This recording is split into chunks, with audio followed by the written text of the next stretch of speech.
है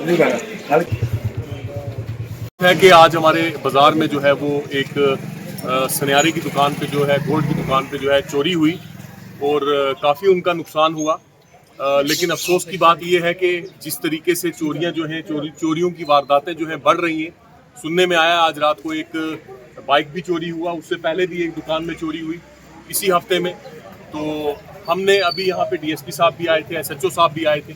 उनने यकीन दिलाया कि हम अपनी तरफ से पूरी कोशिश करेंगे कि जो भी कोई ऐसी वारदात अंजाम दे रहा है उसको हम पकड़ें। और हमने ये भी कहा कि आने वाला जो मौसम है मक्की का, उसमें यहाँ पे बाज़ार में माइनॉरिटी है और उसको देखते हुए अगर हम देखें तो माली नुकसान के साथ जानी नुकसान भी हो सकता है। क्योंकि आपको पता है कि हमारा जो इलाका है, हमारा इलाका मिलिटेंसी का इलाका भी है और कब क्या हो जाए इससे पहले भी बहुत वारदातें हुई हैं यहाँ पे। तो मेरी एडमिनिस्ट्रेशन से एक ही गुजारिश रहेगी कि जो ये आगे आने वाला मौसम है उसमें भी जो है गश्त बढ़ाई जाए और उसके साथ साथ जो ये चोरियों की जो वारदातें हैं उसमें प्रॉपर जो है एक सर्विलेंस जो है हमारे जो मेंढर टाउन को रखा जाए, कैमरा लगाए जाए पुलिस की तरफ से और दुकानदारों की तरफ से भी लगाई जाए ताकि ये चोर जो है सामने आए। तो मेरी एक बार फिर से गुजारिश है यहाँ के लोगों की तरफ से कि ये जो माली नुकसान ये बार बार हो रहा है, मज़ा तब है कि इसके बाद वो चोर जो है लोगों के सामने आए और ऐसा नुकसान देखने को ना मिले। राम शर्मा, प्रेसिडेंट व्यापार मंडल मेंढर। आज बड़े दुख की बात है, जैसे कि सब बातें मेरे छोटे भाई इमरान साहब ने बता दी। तो ये जो चोरियों की वारदात है ये दिन ब दिन जो है बढ़ती जा रही है मेंढर में। इससे पहले 20-25 दिन पहले एक उधर भी LIC के उसने दफ्तर रखा था, उसमें भी चोरी हुई थी।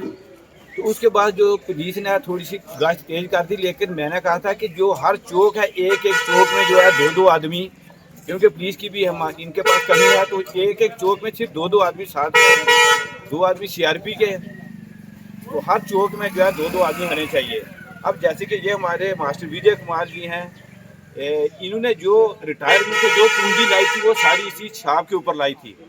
तो वो इनके कैमरे में सारी उसकी फुटेज आई है, लेकिन फुटेज आने के बावजूद भी उसका क्या है कि उसने पूरा अपना मुंह बिल्कुल कवर किया, सिर्फ आंखें उसने सामने रखी हैं। तो ये जो है चोरियों की वारदात जो दिन दिन बढ़ रही है, ये जो हमारी एडमिनिस्ट्रेशन है, इससे मेरी एक ही गुजारिश है कि इसके ऊपर थोड़ा सा कंट्रोल करें। ये हमारे जो दुकानदार भाई हैं, जो व्यापार मंडल है, इनका बड़ापन है कि इतना कुछ होने के बावजूद भी जो है, जो हम इनको कहते हैं कि भाई बाजार नहीं बंद करना, रोड नहीं बंद करनी है, तो ये उसी बात पे कायम रहते हैं। लेकिन कहीं ये ना हो कि अगर ये हमारा चोरियों की वारदात से कोई जानी माली अगर नुकसान हो गया तो फिर इसका जो है अंजाम बहुत बुरा होगा। तो मैं एक बार फिर जो हमारी एडमिनिस्ट्रेशन है मेंढर की, उससे मैं पूरी तौर अपील करता हूँ कि जैसे भी आपने इधर अगर मेंढर में रात को 11 बजे आया तो हकीम मोड़ में भी 3 पुलिस वाले बैठे हुए चक्कर लगा रहे थे। तो एक बात बताऊँ कि यहाँ के जब पुलिस वाले चक्कर लगा रहे थे, वो कहते कि हमने उसको देखा भी। वो थोड़ी सी इनकी कमजोरी थी कि अगर वो इन्होंने देखा तो उसके पीछे भागना चाहिए था। CRP वाले हैं तो वो किसी का नाम भी नहीं पूछते, रात को चाहिए 1 बजे निकले, 2 बजे निकले, उसका नाम नहीं पूछते हैं।